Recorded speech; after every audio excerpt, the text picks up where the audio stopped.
एक दफा ना हजरत अबू बकर सिद्दीक और जनाब उमर फारूक की ना किसी बात में शक्कर रंजी हो गई, इख्तलाफ राय हो गया।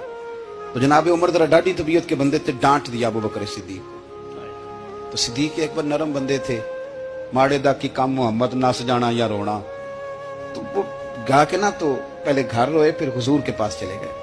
जनाब उमर कहते मुझे भी ख्याल आया कि यार ये मुझे नहीं करना चाहिए था। थोड़ी देर के बाद अच्छे लोग जो होते हैं उनका गुस्सा जल्दी उतर जाता है। कहते मैंने जाके जनाब सिद्दीक अकबर के दरवाजे पे दस्तक दी तो पता चला वो तो घर ही नहीं। मैं समझ गया, मैं डर गया, मेरी टांगें कांपने लगी। क्यों डर रहे हो उमर? फरमाने लगे इसलिए डर रहा हूं कि अबू बकर जब अपने घर नहीं होते तो दरवाजा रसूल पे होता। मैं सच के जा रहा हूं। सारी बात तो सुना दी होगी। फरमाते मैं नबी पाक की बारगाह में पहुंचा, सामने अबू बकर बैठे हैं, पुश्त मुबारक मेरे करीम रसूल की काबे की जानब, चेहरा सिद्दीक अकबर की जानब, दोनों की गर्दनें झुकी हुई।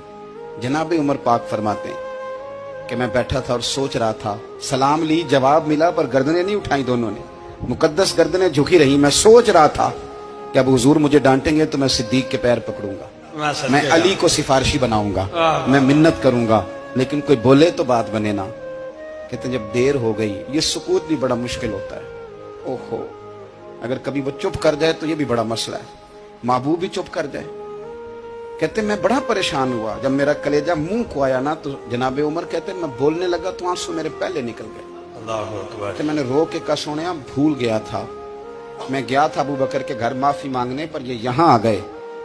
ये मेरे दोस्तों, इसे मेरी तकरीर ना समझना, मेरे रसूल पाक के ये असल लफ्ज आपको किताब में मिलेंगे। आप तबक़ात इब्न साद उठा के देखें। जनाब उमर कहते हैं मैंने अर्ज की हुजूर मैंने गलती समझ ली थी, मैं गया था अबू बकर के घर हुजूर, मैं भूल गया था।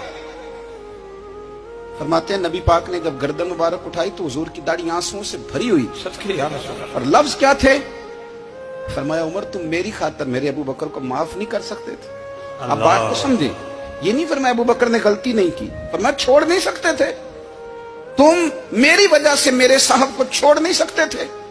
फिर हुजूर ने फरमाया उमर ये सारा मक्का तलवारें लेके मुझे कत्ल करने आता था, यार ये अकेला था, इसने खोल के बाजू कहा था कि जो हुजूर तक जाएगा मेरी लाश से गुजर के जाएगा। पर मैं दुनिया भूल जाती है, मुझे याद है अबू बकर सिद्दीक ने माल भी दिया, औलाद भी दी, मेरी खातर छोड़ नहीं सकते थे। जनाब उमर कहते हैं मैं उसके बाद समझ गया कि मेरे मुस्तफा की रजा इसी में है कि अबू बकर को राजी रखा जाए। सुभान अल्लाह।